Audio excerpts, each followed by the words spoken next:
தூங்காவனம் அப்படிங்கிற ஒரு படத்தில் வந்து கமல் சார் அந்த ஒரு சின்ன பையனுக்கு டிஃபன் பண்ணி எடுத்துகிட்டு வருவார். அந்த பையனுக்கு அந்த டிஃபன் பிடிக்காது. உடனே அந்த பையன் என்ன சொல்லியிருப்பான் அப்படின்னா, ஐ ஹேட் திஸ் புல்ஷிட் அப்படின்னு சொல்லியிருப்பான்.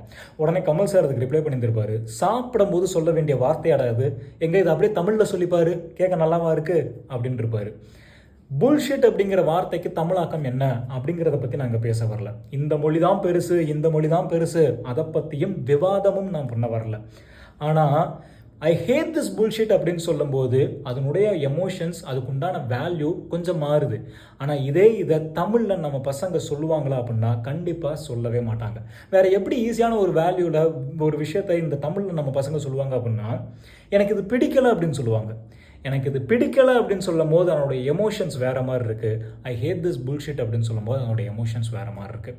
இன்றைக்கி புல்ஷிட் மற்றும் சில பேட் வேர்ட்ஸ்லாம் யூஸ் பண்ணுறது பசங்க மத்தியிலையும் சரி, பெரிய ஆள்கிட்டையும் சரி, ரொம்ப சர்வசாதாரணமாக இருக்குது.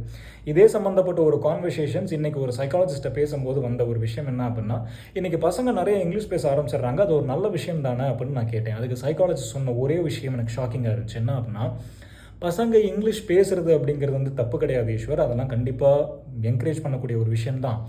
ஆனால் இன்னைக்கு நிலைமைக்கு நிறைய பெற்றோர்கள், நிறைய பேரண்ட்ஸ் தன்னுடைய பசங்க தம்முடைய தாய்மொழி பேசுகிறத விட இங்கிலீஷ் அதிகமாக பேசுகிறத தான் விரும்புகிறாங்க அப்படின்னு சொன்னாங்க.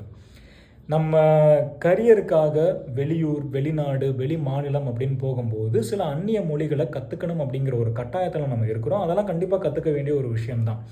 ஆனால் இந்த தாய்மொழி அப்படிங்கிறத நம்ம அளவுக்கு அதிகமாக பயன்படுத்தும் போது அதனுடைய எமோஷன்ஸும் அதனுடைய வேல்யூஸும் வேறு இல்லையா?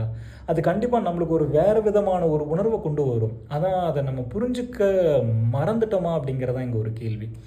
நம்ம அம்மாவை நம்மளுக்கு எந்த அளவுக்கு பிடிக்குமோ, நம்ம வீட்டு சாப்பாடை நம்மளுக்கு எந்த அளவுக்கு பிடிக்குமோ, அதே அளவு ஈக்குவலான ஒரு இம்பார்ட்டன்ஸ் கொண்ட ஒரு விஷயம்தான் தாய்மொழி பயன்பாடு அப்படிங்கிறது. நம்மளுடைய தமிழ் மொழி தான் தாய்மொழி பயன்பாடு அப்படிங்கிறது. ஸோ நான் வந்து ஒரு லாங்குவேஜ் எக்ஸ்பர்ட் கிடையாது, ஒரு பேரண்டல் டிப் கொடுக்க வேண்டிய சரியான ஆளும் நான் கிடையாது. ஆனால் ஒரு சாதாரண மனுஷனுடைய உணர்வுகளையும் பக்குவத்தையும் புரிஞ்சிக்கக்கூடிய ஒரு சாதாரண மனிதன் தான் நான். தாய்மொழி அப்படிங்கிறது முடிஞ்ச அளவு நம்ம வீட்டில் நம்ம சுற்றி உள்ளவங்ககிட்ட பயன்படுத்துகிறத கொஞ்சம் என்கரேஜ் பண்ணுவோமே, தயவு செஞ்சு கொஞ்சம் என்கரேஜ் பண்ணுவோமே. தாய்மொழி முக்கியம்.